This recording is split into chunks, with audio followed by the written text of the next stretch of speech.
Ilações ou verdades?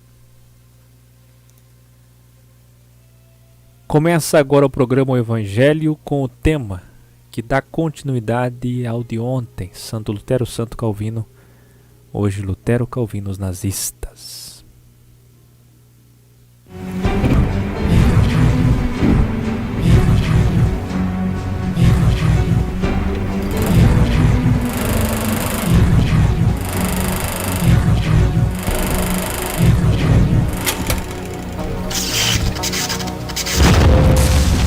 O Evangelho. O Evangelho, a Torá, a vontade de Deus, os mandamentos, as recomendações, enfim, a prática da verdade. O Evangelho é muito mais do que muita gente pensa. Essa semana de estudos sobre esse assunto, e todo dia tem programa, e todo dia tem assunto, 1 Coríntios 14:31, todos aprendem. E esta é a nossa maior finalidade. Também diz o texto, todos são consolados. Veja bem, o vídeo que, como a maioria das introduções de programas, o vídeo que começou, é óbvio, não fui eu que fiz. Eu teria feito muito melhor. Por erros de português, citações, a linguagem católica, é óbvio que não veio de mim. Eu coloquei de propósito para vocês verem se são ilações ou fatos históricos, bibliográficos, com referência, comprovados sobre as questões protestantes. E é nesse espírito de ontem e hoje que nós continuamos mostrando aquilo que é e aquilo que não é. Vamos lá? Antes, todo dia tem gente nova. E provavelmente você que está nos assistindo também deve ser uma pessoa nova que está chegando agora. Eu te convido a entrar no ecorgânica.com e fazer os cursos que lá estão, autodidáticos, gratuitos. Enquanto muitos cobram por aí, o Olavo de Carvalho cobra seus cursos, tudo bem, é filósofo, não é evangelho. Até o nosso querido Caio Fábio já está cobrando. Mas aqui a gente não cobre e jamais cobrará, porque tudo que temos com relação ao evangelho, ao mundo tudo bem, mas com relação ao Evangelho, tudo que temos não é nosso. Portanto, impossível de cobrar. Aliás, amanhã vai ser o lançamento do nosso aplicativo da Bíblia Original Google Play para 90% de todos os dispositivos, pois 90% são compatíveis. E, como presente para essa inauguração, a carta de Tito já está traduzida. Eu vi que 15 pessoas que eu nem anunciei, nem coloquei o link direito, nem não falei nada, e já tem 15 pessoas que acharam o aplicativo, por certo assistiram, foram buscar e acharam, mas ele está em fase de construção, gente. Vocês vão ter que atualizar ele, desinstalar e instalar de novo, porque esse que vocês baixaram ainda não está pronto. Amanhã é o dia dessa instalação. Vamos lá? Aos novos que nos assistem, bem-vindos! Mais vitorioso, mais vitorioso, mais vitorioso que chegou aqui. Eu já apresentei alguns ontem. Os de hoje: Mário Luiz, Rio Verde, Michele Mendes, Magé, Goiás, Rio de Janeiro, James Horta, Belo Horizonte, Minas Gerais, Goiás, Rio de Janeiro, Minas Gerais, Mato Grosso, Paraíba, Paraná, São Paulo.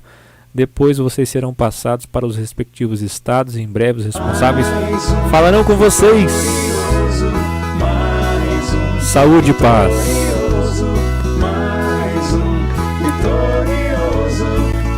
Se existe alguma vitória, é essa. A vitória de vencer o mundo através da fé. Emuná, emuná, emuná, que chegou aqui. Isso aí. Vamos lá. Compartilhando tela. Que o assunto é longo, vai a semana toda. Vamos lá, vamos lá, vamos lá. Um pouquinho de paciência. Aqui não tem uma equipe, não tem produção. Tudo é orgânico. e exige paciência, que aliás é um atributo do salvo. Todo salvo tem paciência. Todo salvo tem misericórdia. Se coloca no lugar de outrem. Como Jesus chegou a ser nazista no protestantismo alemão? Tem o outro lado da história, tá? É óbvio que os padres principais cardeais da época apoiaram Hitler maciçamente. O sistema religioso apoiou. Agora, que mais de 70% do protestantismo, daqueles que nem eram conhecidos ainda como evangélicos, já apoiavam Hitler, apoiaram. Será que vão apoiar o antimessias que vem aí também? Se naquela época esperavam Jesus e cegamente apoiaram Hitler, vão apoiar também o antimessias? Não pensem vocês que o antimessias vai ser com cara de Hitler, não. Nos seus primeiros anos. No seu tempos e metade de um tempo, ele será extremamente caridoso, bondoso. Se o Papa Francisco não é nem 1% das características e poder de persuasão que será o antimessias, e já tem arrebanhado pastores, denominações que fazem fila de joelho para abençoá-lo ou ser abençoado por ele. Imagina vocês o que vem por aí na ONU religiosa. Por isso que eu digo e continuo vaticinando: os sinceros sairão dos templos. Que maravilha. Vocês sabem que o maior símbolo cristão é profanado no nazismo. Eu não sei se vocês conhecem a diferença entre, na sociologia e na geopolítica, a diferença entre socialismo, comunismo e nazismo. Não é bem assim integralmente, mas para você ter uma rápida assimilação, tudo começa no socialismo, que é o que está acontecendo no Brasil. Partidos socialistas, PSOL, PSTU, PSDB, também. Mas eles são do poder azul. Por quê? Porque o pessoal não entendeu o vídeo que eu fiz, eu falei. Alguns não entenderam. O vídeo que eu fiz, o que vai acontecer com o mundo. Poder azul e poder vermelho são opostos num teatro. Mas são opostos. Num teatro, mas são opostos.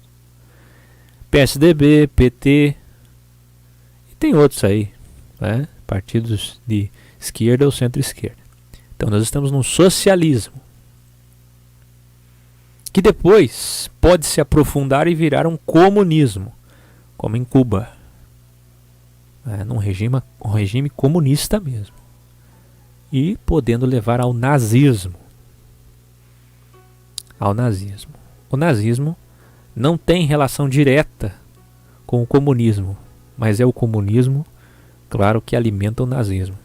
Então, olha só a situação. Aliás, muitos desses deputados da bancada evangélica, irmão Lázaro, o cantor Lázaro, deputada cantora, deputado cantor, deputado pastor, toda essa turma que votou a favor do impeachment bonitinho ao vivo na Globo, todos eles estavam a favor da Dilma 2, 3, 4 anos atrás. E ficaram anos abraçados. Todos eles. Então, para você ver a ausência do evangelho no meio do terceiro poder. Porque terceiro poder é Mamon. É o Deus desse mundo, é o Senhor desse mundo. E não é de hoje. Nós estamos estudando aqui, nós estamos vendo que esse epicentro está lá atrás. Esse epicentro vai completar 500 anos ano que vem, no dia 31 de outubro, dia de Halloween. Completa 500 anos de protestantismo. Ano que vem é o ano da grande reforma protestante. Porque enquanto eles comemoram os 500 anos de fato, oficialmente, nós estaremos comemorando o êxodo desse sistema dos católicos reformados. Então, já para começar pelo sinal profanado, as bandeiras, a cruz cristã com a suástica nazista. Pois é. A gente vai avançando aqui porque tem muito. Hoje a gente vai falar exclusivamente de nazismo. evidencia a existência de um pseudo-instituto de pesquisa para teólogos, o qual se assemelha a outros institutos pseudocientíficos para a pesquisa dos judeus, os quais foram instalados em quase todos os âmbitos acadêmicos da Alemanha durante o Terceiro Império. No meio-dia do sábado de 6 de maio de 1939, um grupo de teólogos, pastores e frequentadores de igrejas protestantes se reuniu na parte histórica para, repleto de orgulho luterano e nacional, celebrar a abertura oficial, aqui que só a L e o pessoal ex-menonita consegue ler em alemão, que é o Instituto para a Pesquisa e Eliminação da Influência Judaica na Vida Eclesial Alemã. E a irmã Claudina Possamay, nossa irmã de Criciúma, que está lá na Alemanha nos assistindo agora. Abraço a todos vocês da Alemanha. Os fins do Instituto eram tanto políticos como também teológicos. Vamos para frente. Teólogos protestantes enfrentam o Instituto. Olha aí, ó. Olha quantos teólogos. Olha a pastorzada. Olha lá. Todo mundo apoiando o nazismo. Que coisa maravilhosa. Quando é que o Senhor nos chamou para alguma causa desse tipo?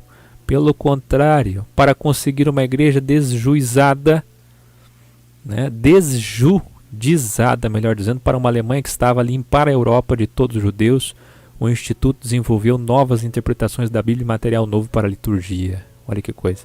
Nos 6 anos de sua existência, durante os quais o regime nazista cometeu genocídio nos judeus, o Instituto definiu de novo o cristianismo como uma religião germânica, dos Askenazes, dos falsos judeus ligados às sociedades secretas, bisneto de Noé, os judeus de olhos azuis e cabelos lisos, como aquele Jesus pintado num quadro. O fundador desta, o ariano Jesus, teria lutado corajosamente para destruir o judaísmo e teria caído vítima na luta, assim que os alemães agora estariam exortados a chegar a serem vencedores na própria luta de Jesus contra os judeus. Membros do Instituto e muitos outros no Império trabalhavam dedicadamente para o líder Adolf Hitler. Vamos para frente. Na Alemanha nazista, a higiene de raça chegou a ser uma disciplina na qual era ensinada como o corpo em que o espírito ariano habita possa ser protegido. Vamos para frente. Como se pode tirar uma fronteira clara e explícita entre o cristianismo primitivo e o judaísmo, eliminando todos os vestígios de influência judaica da teologia e práticas cristãs? Os membros do Instituto se viam em condições para recuperar o Jesus historicamente genuíno não judaico, e com isso usavam de violência e perseguição e política e nazismo. Quiseram limpeza, autenticidade e revolução teológica, tudo em nome de Deus. Nenhuma mensagem cristã que estivesse com o judaico poderia ser útil a alemãs. Que coisa, né? Olha onde que a igreja foi parar. Imagina Paulo vendo isso, irmãos. Paulo, aquele que perseguiu, que matou e depois arrependeu-se profundamente, amargamente o resto de sua vida, dando a sua vida para tentar recompensar e ter alguma paz na consciência eterna. Pelo que fez, claro, na ignorância, no judaísmo, como ele disse na carta aos Gálatas, muito mais justo, muito mais vigorante, ativo, produtivo que todos da idade dele. Isso quando ele era do sistema do judaísmo. Então, eu fico imaginando Paulo, se ele pudesse ver, e quando ele souber, que agora ele não sabe, mas quando ele souber a que ponto a igreja chegou a apoiar o nazismo. E hoje, pior do que o nazismo, nós temos aí o ecumenismo, que eu não sei o que é pior. Esta era, assim declarou, comparável com aquela da Reformação. Os protestantes precisam hoje superar o judaísmo como Lutero superou o catolicismo. A eliminação da influência judaica à vida alemã seria uma interpelação à situação política alemã daquele tempo. A Bíblia devia ser limpada, a sua qualidade não falsificada, restituída para anunciar ao mundo a verdade sobre Jesus.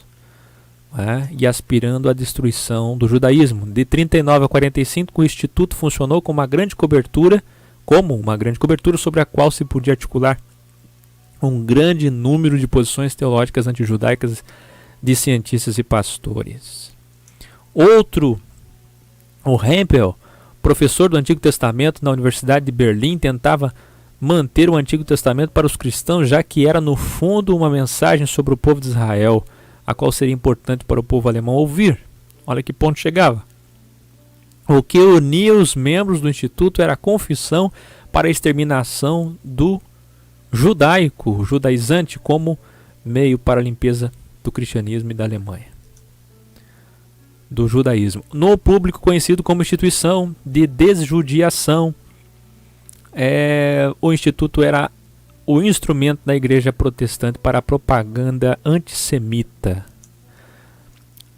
Então esse escritor, em 41, disse o seguinte: então, porém, o nosso povo que está na luta contra os poderes satânicos no judaísmo mundial, por ordem e vida deste mundo em geral, com direito lhe dá despedida, pois não pode lutar contra o judeu e abrir o seu coração ao rei dos judeus. Que coisa! Como a prova de que Jesus era não judeu, mas sim adversário dos judeus, ele ligou o trabalho do Instituto com os esforços de guerra dos nazistas. A extensão da força de atração do Instituto era notável. Que coisa! Os membros eram subdivididos em grupos de trabalho, produzindo dentro de um ano uma versão desjudizada do Novo Testamento, um cancioneiro desjudizado, um catecismo nazificado e um grande número de livros e panfletos para leigos e cientistas expondo seus argumentos. Teoria racista. A minha pergunta é por que a teoria de raça era atrativa para teólogos protestantes.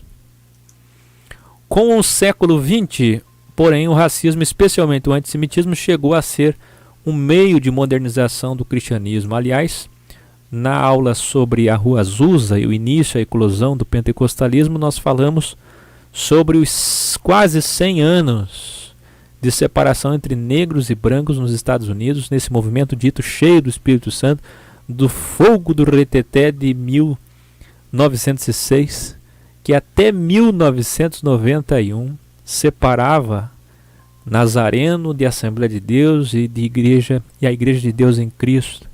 Separava negros, separava brancos, separava a congregação cristã, separava dogmaticamente e por etnia, etnicamente. Olha que coisa, que triste isso. Isso é lamentável. Esse é o espírito da unidade da ceia. A mesma questão de Corinto. Falavam que a ceia era de amor e de amor não tinha nada. A carta de Corinto não vale para os milhões de pentecostais que até hoje vivem de racismo e de separação. Pregam separatismo de qualquer oriundo de qualquer causa ou vertente. E o nazismo, o racismo, poxa, tudo isso não tem espaço no Evangelho, né, meus irmãos? Vamos para frente, aqui tem alguns links. Hitler e a igreja nazi protestante. A igreja nacional, aqui uma pronúncia alemã, foi uma igreja protestante alemã nazista, cujo objetivo era abranger e nazificar todos os alemães protestantes. Uma única instituição foi criada em julho de 1933, criada a partir da fusão das 28 igrejas luteranas e reformistas alemães, que englobavam em torno de 48 milhões de adeptos. Olha só, como patinhos na lagoa, alienação. Que coisa lamentável. Sua criação foi formalmente reconhecida no dia 14 de julho, que triste. Pelo paganismo germânico, eles foram apresentados por Rosenberg, assumidamente pagão. A Igreja Nacional afirmou categoricamente o direito e o poder exclusivo de controlar todas as igrejas. Em diversas jurisdições, a Igreja Nacional se dispõe a exterminar irrevogavelmente as crenças cristãs estranhas e estrangeiras trazidas para a Alemanha no malfadado ano de 800. A Igreja Nacional não tem escribas, pastores, capelães ou padres, mas oradores para falar em seu nome. A Igreja Nacional exige a imediata publicação da cessação e difusão da Bíblia na Alemanha. Que coisa. Imediatamente após a criação, surgiu uma luta para a eleição do seu bispo. E adivinha quem que estava lá não é? Conselheiro de Hitler em assuntos da igreja protestante e chefe dos cristãos alemães, um grupo protestante neopagão. Que coisa, que coisa. Na véspera da eleição dos delegados ao sínodo que escolheria o bispo dessa instituição unificada, Hitler pessoalmente ocupou o rádio para exortar à eleição os cristãos alemães, dos quais Miller era candidato. Olha aí, Hitler fazendo campanha para a escolha do bispo principal da unificação dos protestantes na época. Que coisa! Apresentou uma maioria de cristãos alemães que em setembro, no sínodo de Wittenberg, local escolhido por ser onde Martim Lutero pela primeira vez desafiaria a Igreja Católica. Miller foi eleito bispo, portanto, com apoio aí, inclusive na rádio, do Hitler. Aí eu digo para vocês, aquilo que a gente tem falado aqui há muito tempo, é ou não é verdade que Lutero influenciou Hitler? Lutero, Calvino, que coisa. E se você estudar como eu estudei profundamente sobre os guardiões templários, a origem do protestantismo, rosacrucianismo, renascentismo, a gente vai falar um pouco. Você vê que dá vergonha de um dia ter sido protestante. Eu conheço algumas pessoas que hoje são da igreja orgânica, desse modelo, e nunca foram denominacionais. Portanto, eles não saíram do sistema, eles vieram direto para a organicidade. Bem-aventurados, muito felizes são vocês que não precisam passar por essa vergonha. Com todo respeito aos que ainda estão no sistema e nos assistem, importante é, como eu disse hoje, reitero hoje, disse ontem, reitero hoje, nós não precisamos de nenhum templo, nenhum círculo do evangelho. Ele é atemplário, adenominacional, hierárquico, clérigo, sabe? Ele está fora. O evangelho, ele está na boca de algum religioso, mas ele não é do religioso, ele não é da religião. O evangelho é a vontade de Deus, são os mandamentos de Deus, é a lei de Deus, viu? O nazismo da igreja protestante. Vocês estão vendo esse templo aí? Esse é o templo que caiu há 61 anos, mas quem entra na igreja memorial de Martim Lutero pode achar que voltou no tempo, porque esse é o último templo nazista que ainda não foi derrubado e era considerado o terceiro templo dessa instituição unificada de 40 milhões de protestantes, mais de 40 milhões, com apoio de Hitler para a escolha do seu bispo. É a unificação de uma igreja nazista protestante com o intuito de pregar o fim dos judeus na Alemanha, e se possível na Europa, e se possível no mundo. Que coisa. Vamos para frente. Martinho Lutero, símbolos sacros misturam-se aos políticos, um sinal claro do quanto o movimento cristão alemão, DC sigla em alemão, foi poderoso no regime militar. Aqui a gente vê o símbolo DC juntamente com a cruz nazista invertida. Verdadeiramente uma bandeira nazi protestante, como falam aqui nessas fontes, nessas citações os católicos. Essa aqui é uma pesquisa farta feita por vários historiadores católicos e a gente vai aqui endossando, discernindo e mostrando a vocês o que é realmente e o que não é. Paramilitares da SA nazista com cartazes em julho de 1933 em Berlim. Com a intervenção maciça do partido nazista, as eleições das igrejas protestantes, agendadas apenas em um curto período de tempo mais tarde, resultam em uma retumbante vitória para os cristãos alemães. Hitler apela a todos os cristãos protestantes em um discurso de rádio na véspera da eleição para votar a favor dos cristãos alemães, com seu slogan: Igreja deve continuar a ser da igreja. Olha só que coisa. Hitler, gente, é o pequeno anticristo modelo.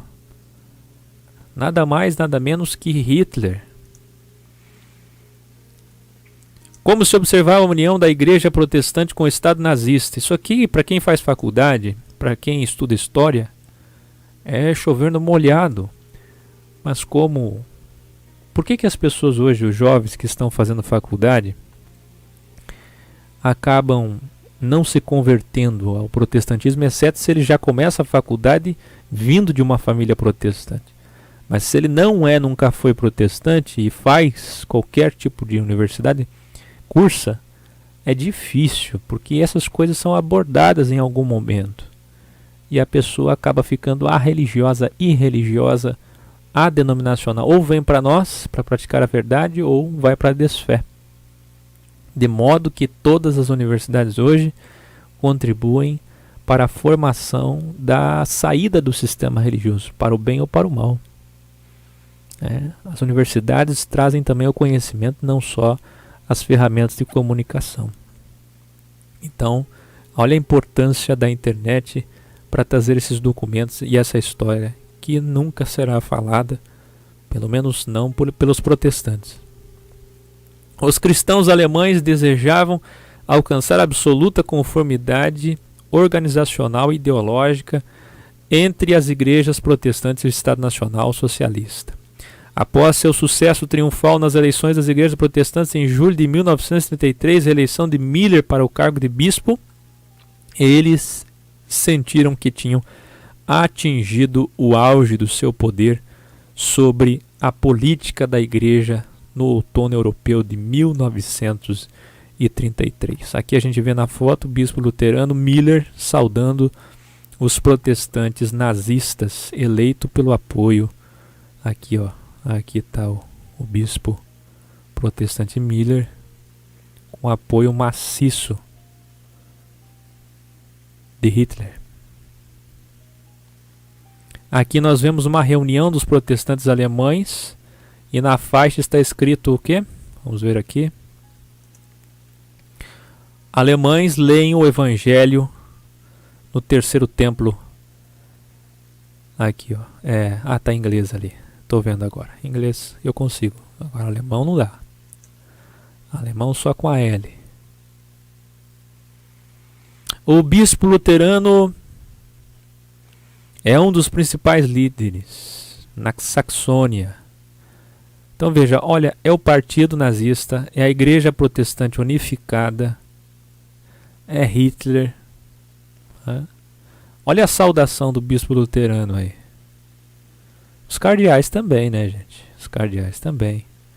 Também tiveram muitos padres associados. Mas isso a gente já mostrou. Interessa para a gente mostrar aquilo que não mostram. Esta corrente dentro da igreja protestante representa 30% dos fiéis dos anos 30 e pretendia criar uma síntese de cristianismo e do nazismo. Olha aí. Que coisa. Essa foto que vocês estão vendo é da igreja luterana em Berlim. Foto da época similar, né? Não mudou muita coisa. Vamos para frente. A figura de Jesus talhada em madeira no púlpito tem feições arianas. Olha a influência dos arianos no protestantismo. Púlpito da igreja mostrando um soldado nazista.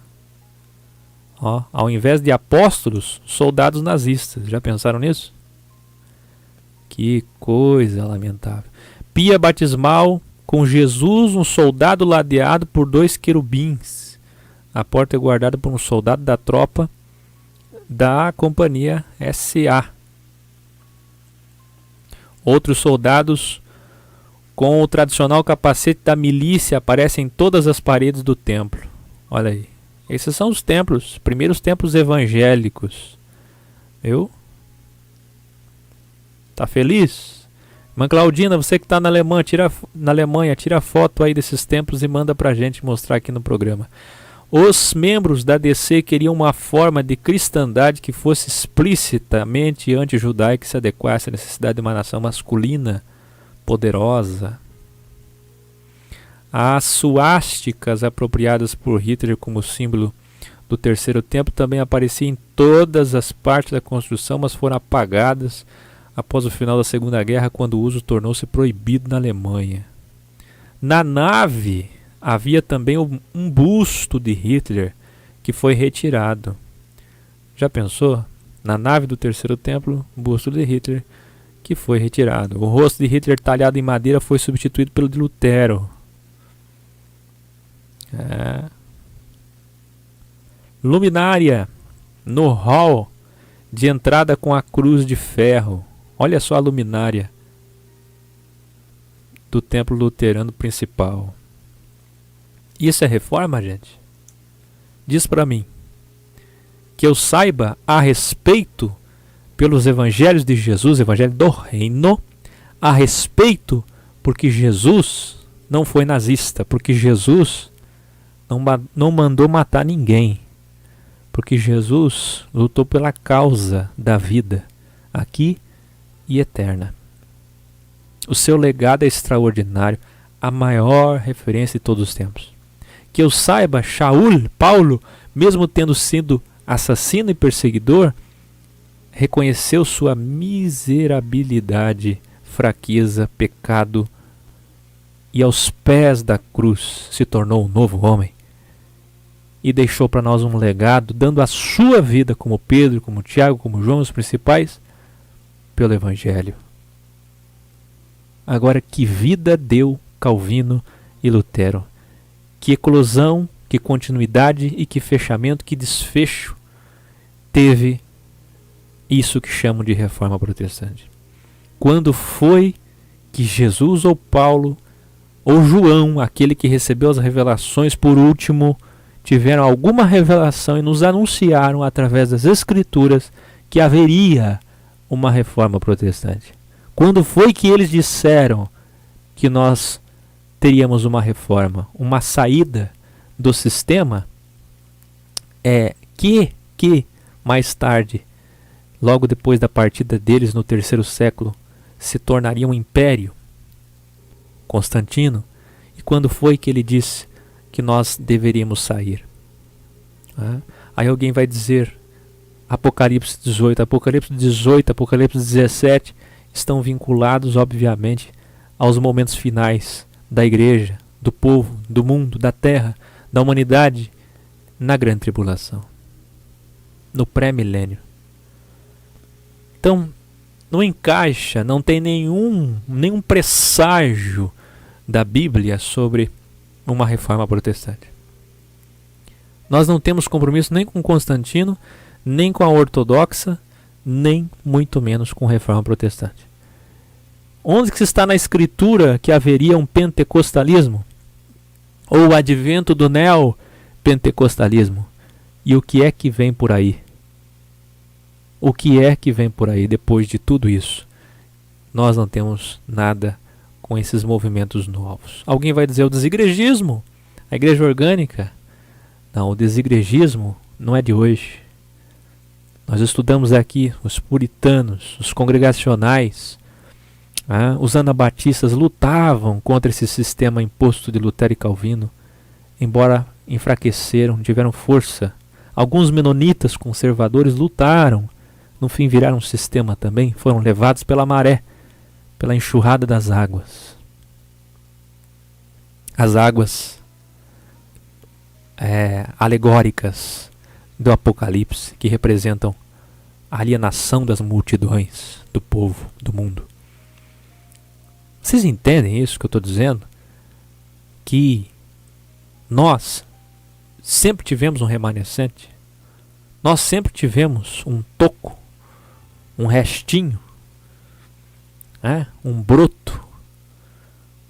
Nós sempre tivemos o restante, o remanescente de fiéis que não se encurvaram em seus devidos tempos e partes da estátua, não se encurvaram diante dos prazeres desse mundo, mas como Daniel, mas como Sadraque, Mesaque e Abednego, não temeram a fornalha, mas lutaram pela vontade de Deus.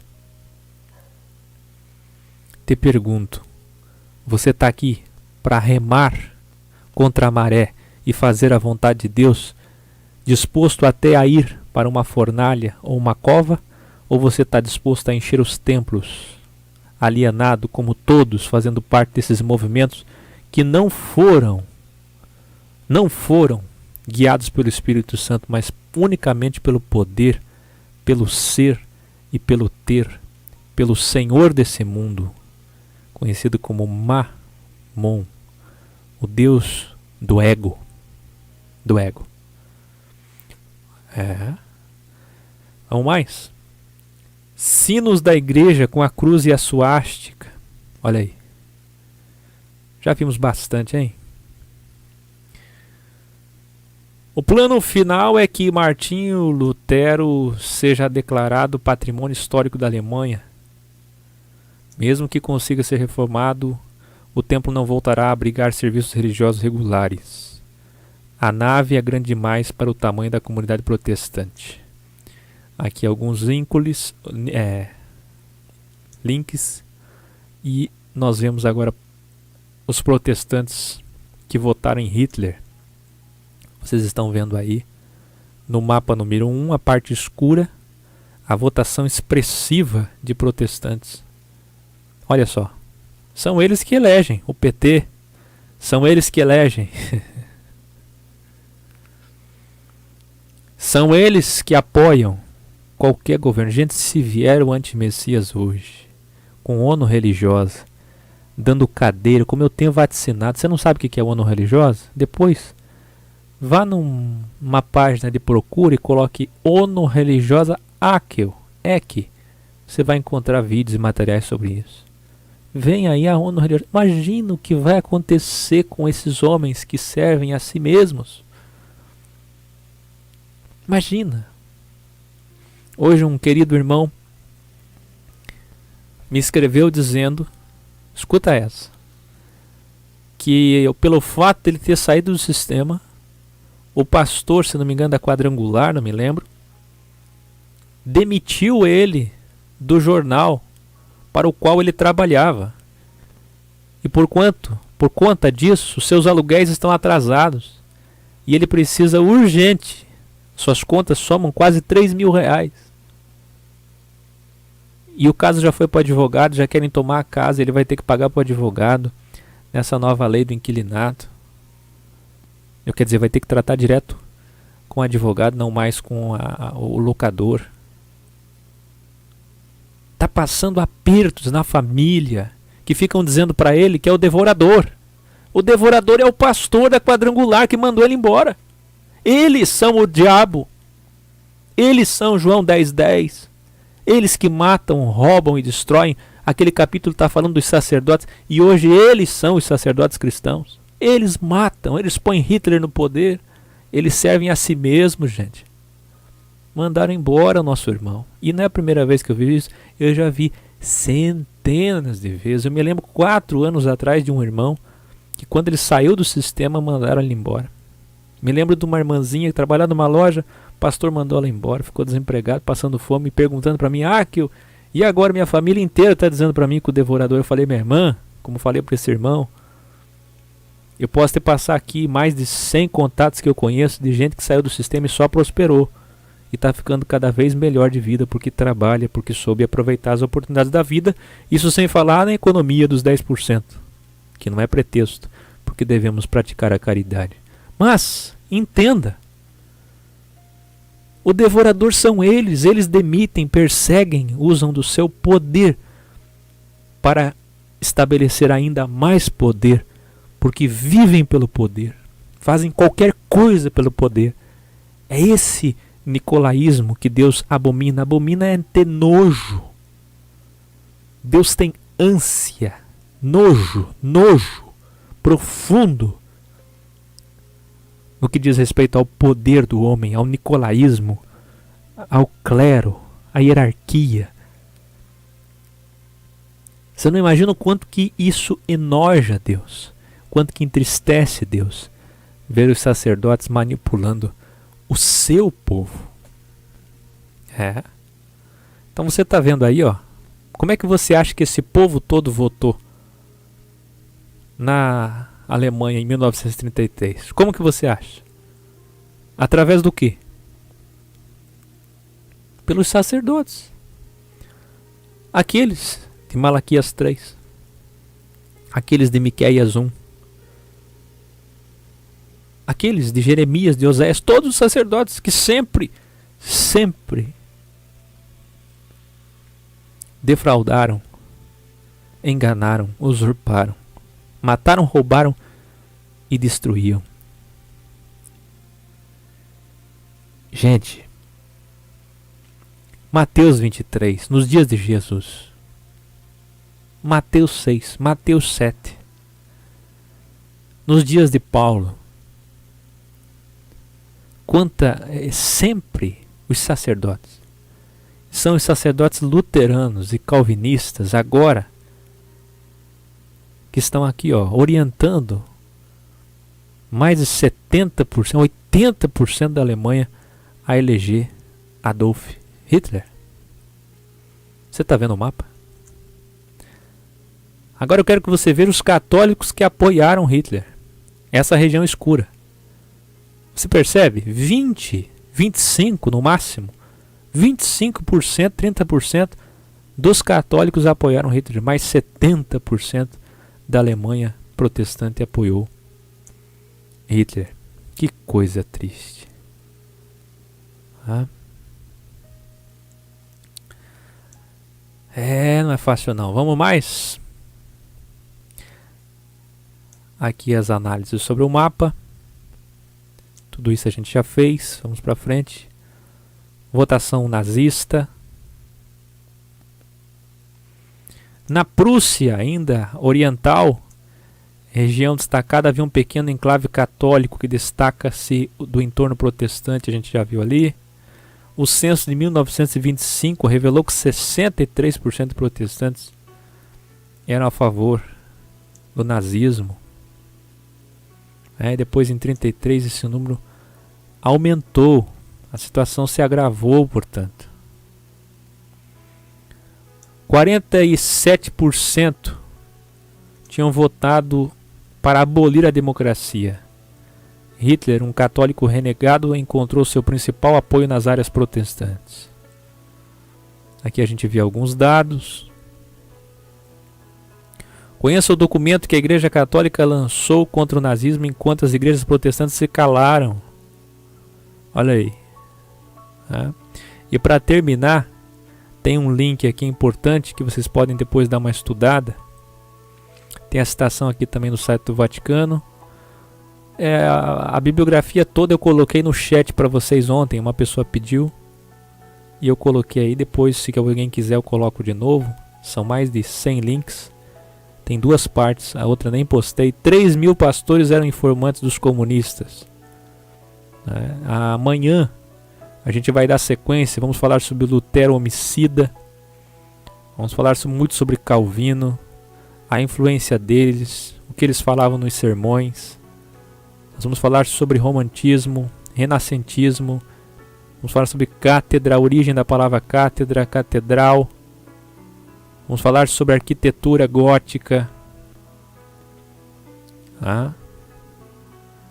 Vamos falar sobre a matéria da Folha de São Paulo. A igreja influenciou artes e cultura na Idade Média.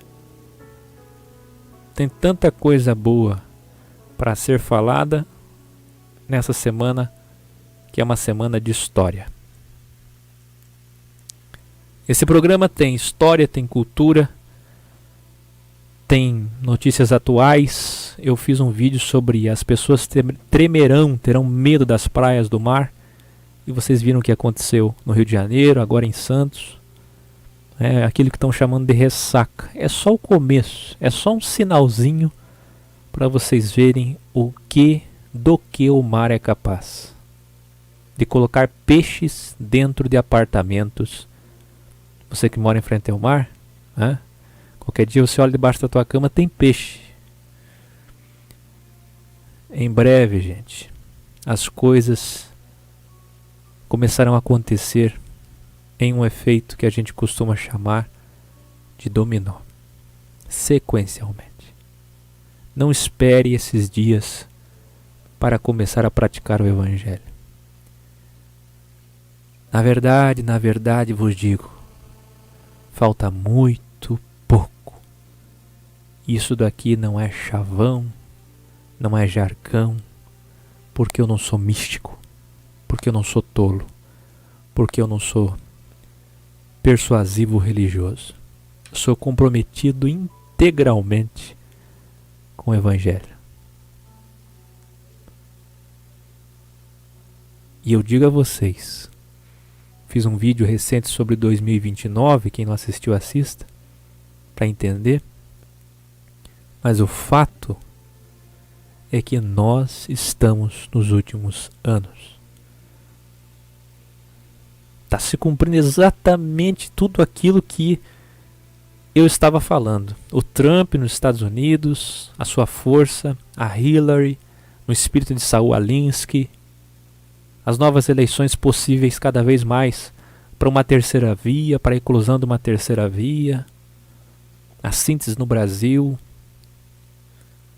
O Michel está para assumir no dia 13. Tudo que eu falei. O pessoal não entende, julga pelo título, acha que é mais um vídeo.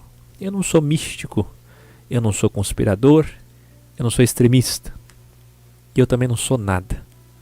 Porque tudo que sabemos e podemos ver fora da nossa capacidade de pecarmos vem de Deus. Deus, que significa Criador dos céus e da terra. Amanhã, com muita alegria, a continuação desse estudo e o lançamento do aplicativo da Bíblia Original. Se você baixou, vai ter que desinstalar, porque é só amanhã o lançamento oficial. E vem aí, deixa eu colocar para vocês aqui. Vem aí, olha isso aqui, vamos colocar aqui. Isso aí, ó. Tá na página inicial, se você entrar em equiorgânica.com, você vai ver nosso seminário. Seminário significa um grupo que senta para estudar alguma coisa, para resolver alguma coisa, durante um determinado tempo. Seminário modelo orgânico da única igreja, que é o corpo de Jesus Cristo.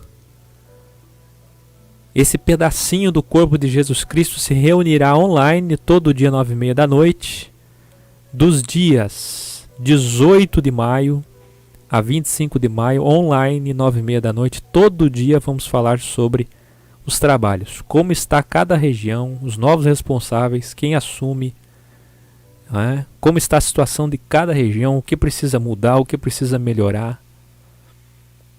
Cada região vai virar uma lista de reprodução, uma página com todas as regiões. Todo dia vai ter 3, 4, 5 programas, uma festa aos 4 anos desse trabalho. E a partir do dia 26, saindo daqui de ônibus, e por falar em ônibus, nós tivemos uma graça. O Márcio, que vai ser nosso motorista, falou que o ônibus pequeno que ia nos levar foi alugado, algo assim, para uma empresa. Então vai o ônibus grande, mais confortável, cabe mais gente.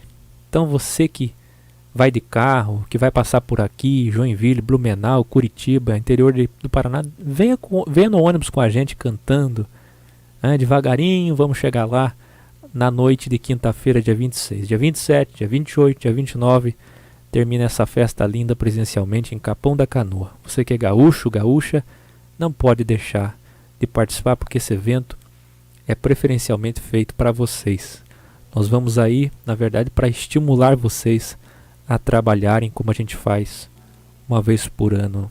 E dessa vez é a vez de vocês. Mais informações nessas letrinhas que estão aqui, passando durante o programa todo.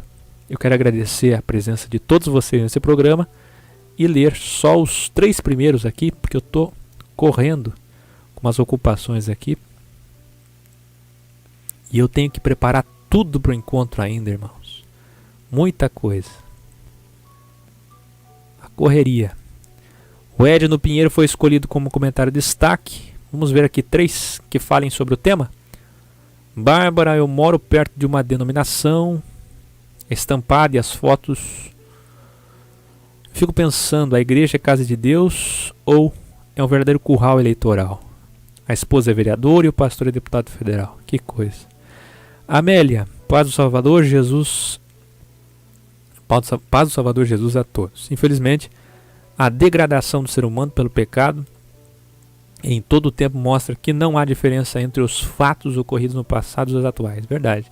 Em nome de Deus, cometem as maiores atrocidades contra o ser humano. Deus é maravilhoso demais, permitindo e promovendo através de seus servos que Ele mesmo separa a fim de... Eu acho que não vou conseguir clicar aqui esse ver mais. Aqui por dentro não tem, mas vocês têm acesso aí na página nossa. Samuel Carvalho. Estamos ligados aqui no Rio de Janeiro, bairro Cosme Velho, Zona Sul. Eu e minha esposa Eliana estamos cada dia mais livres do fermento do sistema religioso e muitos conflitos familiares.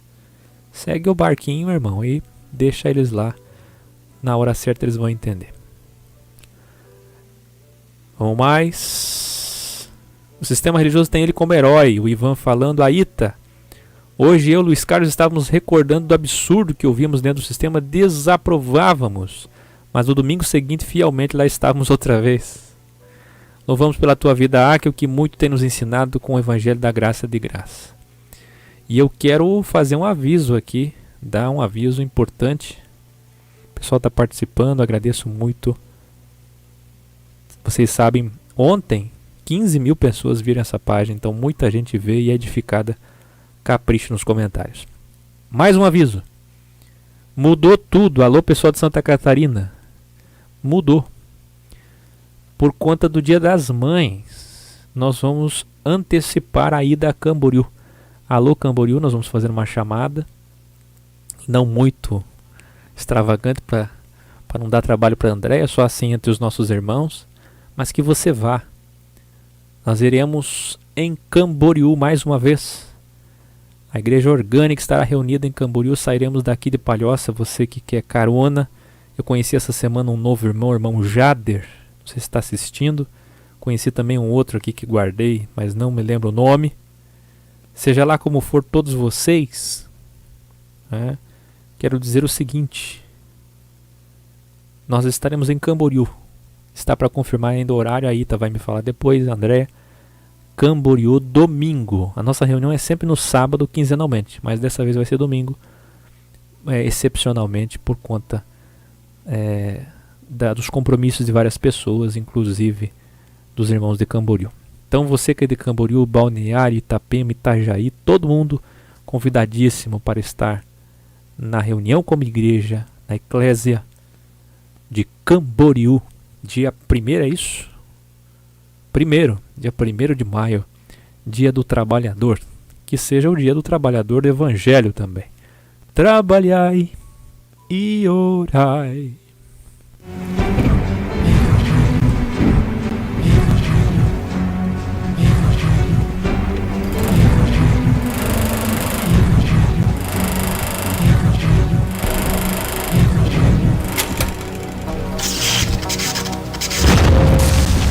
O Evangelho.